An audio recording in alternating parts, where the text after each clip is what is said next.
ನಮಸ್ತೆ ಗೆಳೆಯರೆ. ಭಾರತದ ವೀರ ಯೋಧರು ಪಾಕಿಸ್ತಾನಕ್ಕೆ ನುಗ್ಗಿ ಭಯೋತ್ಪಾದಕರನ್ನ ಹೊಡಿತಾ ಇದ್ದಾರೆ.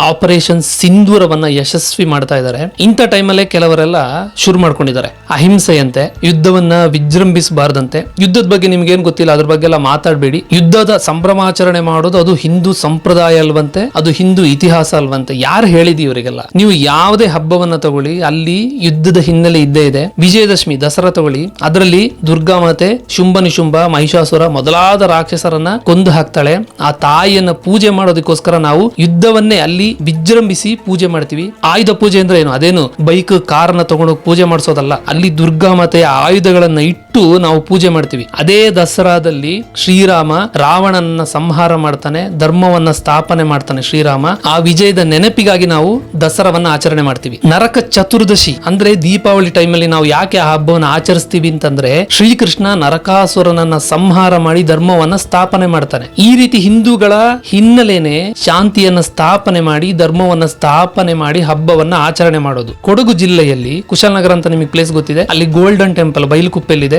ಅಲ್ಲಿ ದಲೈ ಲಾಮಾ ಅನ್ನುವಂತಹ ಧರ್ಮಗುರುಗಳು ಟಿಬೆಟಿಯರನ್ನ ಕರ್ಕೊಂಡ್ಬಂದು ಅಲ್ಲಿ ನೆಲೆಸ್ತಾರೆ. ಅವರೆಲ್ಲ ವಲಸಿಗರು, ಅವರಿಗೆ ಯಾವುದೇ ವೋಟರ್ ಐಡಿ ಇಲ್ಲ. ಅವರು ತುಂಬಾ ಹಿಂದೆ ಅಂದ್ರೆ ಜವಾಹರ್ಲಾಲ್ ನೆಹರು ಸರ್ಕಾರ ಇದ್ದ ಟೈಮಲ್ಲಿ ಬಂದಿರೋದು. ಯಾಕೆಂತಂದ್ರೆ ಟಿಬೆಟ್ ಅನ್ನೋ ಒಂದು ಪ್ಲೇಸ್ ಅನ್ನ, ದೇಶವನ್ನ ಅವರಿಗೆ ಉಳಿಸ್ಕೊಳಕ್ಕಾಗಿಲ್ಲ. ಚೈನಾದ ಸೈನಿಕರು ಬಂದು ಯುದ್ಧ ಮಾಡ್ತಾರೆ, ಅವರ ವಿರುದ್ಧ ಇವರಿಗೆ ಯುದ್ಧ ಮಾಡೋಕ್ಕಾಗೋದಿಲ್ಲ. ಯಾಕೆಂದ್ರೆ ಇವ್ರು ಹೇಳ್ತಾ ಇದ್ದಿದ್ದು ಶಾಂತಿ ಮಂತ್ರ, ಅಹಿಂಸೆಯ ಮಂತ್ರ. ಅದಕ್ಕೋಸ್ಕರ ಅವರು ತಮ್ಮ ಆಚರಣೆಗಳನ್ನ, ಪರಂಪರೆಯನ್ನ ಬಿಟ್ಟು, ಆ ನೆಲವನ್ನ ಬಿಟ್ಟು ಇಲ್ಲಿಗೆ ಬಂದು ವಲಸಿಗರಾಗಿ ಬದುಕ್ತಾ ಇದ್ದಾರೆ. ಹಿಂದೂಗಳು ಆ ರೀತಿ ಆಗೋದಿಲ್ಲ. ನಮ್ಮ ಸೈನಿಕರು ನಮ್ಮನ್ನ ಕಾಪಾಡ್ತಾ ಇದ್ದಾರೆ. ನೀವು ಅಶಾಂತಿ ಅಹಿಂಸೆ ಅಂತೆಲ್ಲ ಹೇಳ್ತಿರಲ್ಲ, ಪಹಲ್ಗಾಮ್ನಲ್ಲಿ ಮುಸ್ಲಿಂ ಭಯೋತ್ಪಾದಕರು ಬಂದು ಹಿಂದೂಗಳ ಹೆಸರನ್ನ ಕೇಳಿ ಹೊಡೆದ್ರಲ್ಲ, ಅಂತವರಿಗೆ ಹೋಗಿ ಅಹಿಂಸೆಯ ಮಂತ್ರವನ್ನ ಬೋಧನೆ ಮಾಡಿ. ಹಿಂದೂಗಳು ಶಾಂತಿ ಪ್ರಿಯರೇ, ಆದ್ರೆ ಧರ್ಮ ಸ್ಥಾಪನೆಗೋಸ್ಕರ ಯುದ್ಧವನ್ನ ಮಾಡ್ತಾರೆ. ನಮ್ಮ ಭಾರತಕ್ಕೆ ಅಹಿಂಸೆಯ ಮಂತ್ರ ಬೇಕಾಗಿಲ್ಲ. ಮೊದಲು ಯುದ್ಧ ಮಾಡಿ ಆ ಮೂಲಕ ಶಾಂತಿಯನ್ನ ಸ್ಥಾಪನೆ ಮಾಡ್ತಾರೆ. ಆ ಕೆಲಸವನ್ನ ನಮ್ಮ ಭಾರತೀಯ ಯೋಧರು ಮಾಡ್ತಾರೆ. ಜೈ ಹಿಂದ್.